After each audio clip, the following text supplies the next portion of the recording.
ನಮಸ್ಕಾರ ಎಲ್ಲರಿಗೂ ಇವತ್ತಿನ ವ್ಲಾಗ್ಗೆ ಸ್ವಾಗತ ಸುಸ್ವಾಗತ. ಬೆಳಮುಚ್ಚೆ ಎದ್ದು ಮುಖ ಎಲ್ಲ ತೊಳೆದಾದ್ಮೇಲೆ ಒಂದು ಸ್ಟ್ರಾಂಗ್ ಕಾಫಿ ಕುಡ್ದಾದ್ಮೇಲೆ ಸೀದಾ ಫಾಸ್ಟೆಡ್ ವಾಕಿಂಗ್ ಸ್ಟಾರ್ಟ್ ಗೈಸ್.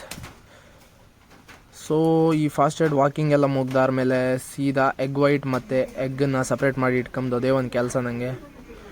ಇವತ್ತು ಮನೆಗೆ ಕರೆಂಟ್ ಸಹ ಇರಲಿಲ್ಲ, ಅದಕ್ಕೆ ಇದನ್ನು ಮಾಡಿದೆ. ಇಲ್ಲಾಂದರೆ ಪ್ರೋಟೀನ್ ಶೇಕ್ ಕುಡಿತಿದ್ದೆ. ಇದ್ರ ಜೊತೆಗೆ ಒಂದು 50 ಗ್ರಾಮ್ ವೆಜಿಟೇಬಲ್ಸ್, ಅದ್ರ ಜೊತೆಗೆ ಎಗ್ಸ್ ಮಾಡಿ ತಿಂದು ರೆಸ್ಟ್ ಮಾಡಿ ಸ್ವಲ್ಪ ಅದಾದಮೇಲೆ ಜಿಮ್ಮಿಗೆ ಹೋದೆ. ನಂದು ಎಕ್ವಿಪ್ಮೆಂಟ್ ಎಲ್ಲ ಹಿಡ್ಕೊಂಡು ಜಿಮ್ಮಿಗೆ first workout lat pull down, ಅದಾದಮೇಲೆ reverse grip T bar rowing, ಅದಾದಮೇಲೆ ಪುಲ್ಲಪ್ ಅಂತೂ ಸೈಗು ಎಲ್ಲರೂ ಮಾಡಿ ಪುಲ್ಲಪ್. ಅದಾದಮೇಲೆ ಆಲ್ಟರ್ನೇಟಿವ್ ಡಂಬೆಲ್ ಕರ್ಲ್, ಒಂದು ನನ್ನ ಫೇವ್ರೆಟ್ ವರ್ಕೌಟ್ ಬೈಸಿಕ್ಕಿಗೆ. ವರ್ಕೌಟ್ ಎಲ್ಲ ಮುಗಿಸಿ ಆದಮೇಲೆ ಸೀದಾ ಮನೆಗೆ ಬಂದೆ. ಮನೆಗೆ ಬಂದಾದಮೇಲೆ ನಮ್ದು ಯೂಶ್ವಲ್ ಪ್ರೋಟೀನ್ ಶೇಕ್ ಇರುತ್ತೆ, ಅದನ್ನು ಕುಡ್ದಾದ್ಮೇಲೆ ಸೀದಾ ಆಫೀಸಿಗೆ ಹೋಗೋ ಟೈಮ್ ಆಯಿತು.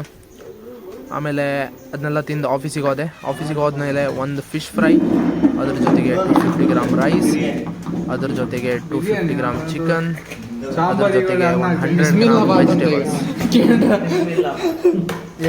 ಅದನ್ನೆಲ್ಲ ತಿಂದು ಮುಗಿಸಿ ಆದಮೇಲೆ ಸೀದಾ ಮನೆಗೆ ಹೋದೆ. ನೈಟ್ ಕೆಲಸ ಮುಗಿಸಿ ಮನೆಗೆ ಹೋದ್ಮೇಲೆ ಒಂದು ಸ್ವಲ್ಪ ಎಗ್ ಬುರ್ಜಿ ಮಾಡಿದ್ರು ಮನೆಗೆ, ಅದನ್ನು ತಿಂದೆ. ಅದ್ರ ಜೊತೆಗೆ 50 ಗ್ರಾಮ್ ಚಿಕನ್. ಇದನ್ನೆಲ್ಲ ತಿಂದು ನಾನು ಇವತ್ತಿನ ಡೇನ ಎಂಡ್ ಮಾಡಿದೆ.